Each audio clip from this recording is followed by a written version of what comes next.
রুদ্রম দেবী মধ্যযুগীয় ভারতে বীরত্ব, নেতৃত্ব এবং লিঙ্গ সমতার গল্প। রুদ্রমদেবী হল ২০১৫ সালের একটি তেলুগু ঐতিহাসিক নাট্য চলচ্চিত্র, যেটি পরিচালনা করেছেন গুণশেখর এবং এতে নাম ভূমিকায় অভিনয় করেছেন অনুষ্কা শেট্টি। এই চলচ্চিত্রটি ৩শ শতাব্দীতে কাকতীয় রাজবংশের শাসনকর্তা রুদ্রম দেবীর জীবনের একটি সিনেম্যাটিক পুনর্কথন। তিনি ভারতের ইতিহাসের মহিলা শাসকদের মধ্যে একজন ছিলেন।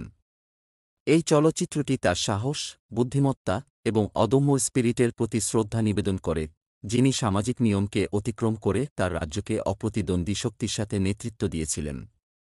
প্লট সারসংক্ষেপ। প্রাথমিক বছরগুলি ছদ্মবেশে এক রাজকন্যা। চলচ্চিত্রটি শুরু হয় রুদ্রম দেবীর জন্ম দিয়ে, যিনি কাকতীয় রাজবংশের রাজা গণপতি দেবের কৃষ্ণম রাজু অভিনীত কন্যা।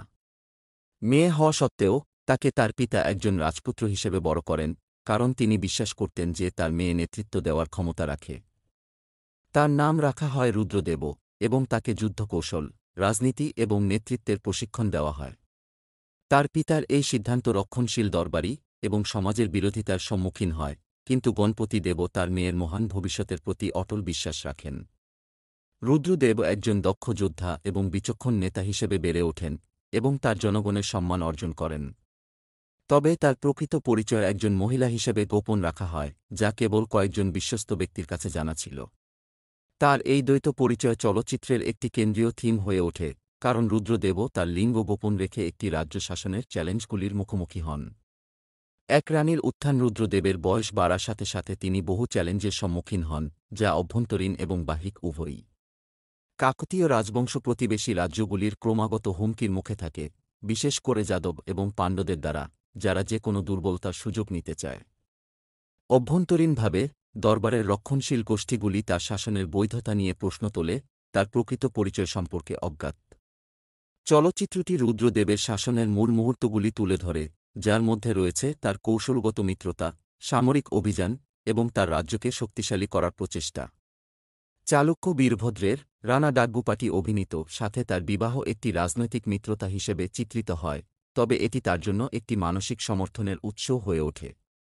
শাসনের চাপ সত্ত্বেও রুদ্রদেব তার জনগণের প্রতি প্রতিশ্রুতিবদ্ধ থাকেন, প্রায়শই তাদের প্রয়োজনকে তার নিজের চেয়ে বেশি গুরুত্ব দেন। প্রকাশ এবং গ্রহণযোগ্যতা। চলচ্চিত্রের টার্নিং পয়েন্ট আসে যখন রুদ্রদেবের প্রকৃত পরিচয় একজন মহিলা হিসেবে প্রকাশিত হয়। এই প্রকাশ রাজ্যে ব্যাপক অস্থিরতা সৃষ্টি করে। অনেক প্রজা এবং দরবারি প্রতারিত বোধ করে, তারা প্রশ্ন তোলে যে কিভাবে একজন মহিলা তাদের শাসন করতে পারে। তবে রুদ্রদেবের অটল সাহস এবং নেতৃত্ব ধীরে ধীরে তার বিরোধীদের জয় করে। তিনি প্রমাণ করেন যে তার লিঙ্গ তার শাসন করার ক্ষমতা নির্ধারণ করে না, এবং তার কর্ম সমাজের পূর্বধারণাগুলিকে অতিক্রম করে। চলচ্চিত্রটি রুদ্রদেবের ব্যক্তিগত সংগ্রামগুলিও তুলে ধরে, যার মধ্যে রয়েছে তার শৈশবের বন্ধু গোনাগন্না রেড্ডির অল্লু অর্জুন অভিনীত সাথে সম্পর্ক, একজন অনুগত যোদ্ধা যিনি তার পাশে দাঁড়ান। তাদের বন্ধন আখ্যানে একটি মানসিক স্তর যোগ করে, যা প্রতিকূল সময়ে আনুগত্য এবং বন্ধুত্বের গুরুত্ব তুলে ধরে। চূড়ান্ত যুদ্ধ এবং উত্তরাধিকার। চলচ্চিত্রের ক্লাইম্যাক্স কাকতীয় রাজবংশ এবং তাদের শত্রুদের মধ্যে একটি নির্ধারিত যুদ্ধকে কেন্দ্র করে আবর্তিত হয়। রুদ্রদেব তার সেনাবাহিনীকে অতুলনীয় বীরত্বের সাথে নেতৃত্ব দেন, একজন যোদ্ধা এবং নেতা হিসেবে তার যোগ্যতা প্রমাণ করেন। এই যুদ্ধে তার বিজয় তাকে ভারতের ইতিহাসের অন্যতম শ্রেষ্ঠ শাসক হিসেবে প্রতিষ্ঠিত করে। চলচ্চিত্রটি শেষ হয় রুদ্রদেবের রুদ্রম দেবী হিসেবে তার পরিচয় গ্রহণের মাধ্যমে, একজন রানী যিনি সামাজিক নিয়মকে অতিক্রম করে ভবিষ্যতের মহিলা নেতাদের জন্য পথ প্রশস্ত করেন। তার শাসন কেবল সামরিক সাফল্যের জন্য নয়, বরং ন্যায় বিচার, সমতা এবং অগ্রগতির জন্য স্মরণীয় হয়ে থাকে। থিম এবং বার্তা। এক, লিঙ্গ সমতা এবং ক্ষমতায়ন। রুদ্রম দেবী লিঙ্গ ভূমিকা এবং ক্ষমতায় মহিলাদের মুখোমুখি হওয়া চ্যালেঞ্জগুলির একটি শক্তিশালী অন্বেষণ। রুদ্রম দেবীর যাত্রা এই ধারণার প্রমাণ যে নেতৃত্বের কোনো লিঙ্গ নেই, এবং তার গল্প সর্বত্র মহিলাদের জন্য একটি অনুপ্রেরণা। ২. নেতৃত্ব এবং ত্যাগ। চলচ্চিত্রটি রুদ্রম দেবীর তার রাজ্যের জন্য ত্যাগের উপর আলোকপাত করে। তার জনগণের প্রতি প্রতিশ্রুতি এবং কঠিন সিদ্ধান্ত নেওয়ার ক্ষমতা একজন সত্যিকারের নেতার গুণাবলী তুলে ধরে। ৩. সাহস এবং সহনশীলতা। রুদ্রম দেবীর সামাজিক পূর্বধারণা, অভ্যন্তরীণ দ্বন্দ্ব এবং বাহ্যিক হুমকি অতিক্রম করার ক্ষমতা চলচ্চিত্রের একটি পুনরাবৃত্ত থিম। প্রতিকূলতার মুখে তার সহনশীলতা দর্শকদের জন্য একটি মূল বার্তা। ৪. ঐতিহাসিক তাৎপর্য। চলচ্চিত্রটি ভারতের ইতিহাসের একটি কম পরিচিত অধ্যায়ের উপর আলোকপাত করে, রুদ্রম দেবীর গল্পকে একটি বৃহত্তর দর্শকদের কাছে নিয়ে আসে। এটি ভারতের সমৃদ্ধ সাংস্কৃতিক এবং ঐতিহাসিক ঐতিহ্যের স্মরণ করিয়ে দেয়।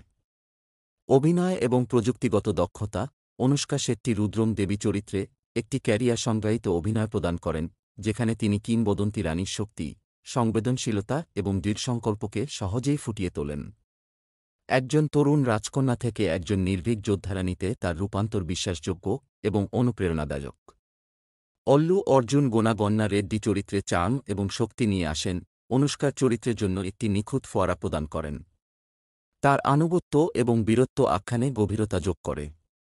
রানা ডাগ্গুপাটি চালুক্য বীরভদ্র চরিত্রে একটি দৃঢ় অভিনয় প্রদান করেন, একজন রাজা হিসেবে তার স্ত্রীর শাসনকে সমর্থন করার সময় সামাজিক প্রত্যাশার সাথে লড়াই করার জটিলতাগুলি চিত্রিত করেন। সহায়ক অভিনেতা অভিনেত্রীরা, যার মধ্যে রয়েছে কৃষ্ণম রাজু, প্রকাশ রাজ এবং ক্যাথরিন ট্রেসা, চলচ্চিত্রের মানসিক এবং নাটকীয় প্রভাবকে উল্লেখযোগ্যভাবে অবদান রাখেন। চলচ্চিত্রের প্রযুক্তিগত দিকগুলি, যার মধ্যে রয়েছে এর বিশাল সেট, জটিল পোশাক এবং চমৎকার সিনেমাটোগ্রাফি, দর্শকদের মধ্যযুগীয় যুগে নিয়ে যায়। যুদ্ধের দৃশ্যগুলি বিশেষভাবে উল্লেখযোগ্য, যা সংঘাতের স্কেল এবং তীব্রতা প্রদর্শন করে। ইলাইয়ারাজার সঙ্গীত চলচ্চিত্রের আখ্যানকে পরিপূরক করে, আত্মার গান এবং শক্তিশালী ব্যাকগ্রাউন্ড স্কোর মানসিক এবং নাটকীয় মুহূর্তগুলিকে বৃদ্ধি করে। উপসংহার রুদ্রমদেবী কেবল একটি ঐতিহাসিক নাটক নয়, এটি সাহস, নেতৃত্ব এবং একজন মহিলার অদম্য স্পিরিটের উদযাপন, যিনি ইতিহাসে একটি অমোচনীয় চিহ্ন রেখে গেছেন। এর আকর্ষক আখ্যান, দুর্দান্ত অভিনয় এবং বিশাল ভিজুয়ালের সাথে, চলচ্চিত্রটি ভারতের অন্যতম শ্রেষ্ঠ রানীর প্রতি একটি উপযুক্ত শ্রদ্ধা নিবেদন। এটি সহনশীলতার শক্তি এবং বাধা ভাঙার গুরুত্বের স্মরণ করিয়ে দেয়, যা এটিকে সকল বয়সের দর্শকদের জন্য একটি অবশ্যই দেখার চলচ্চিত্র করে তোলে।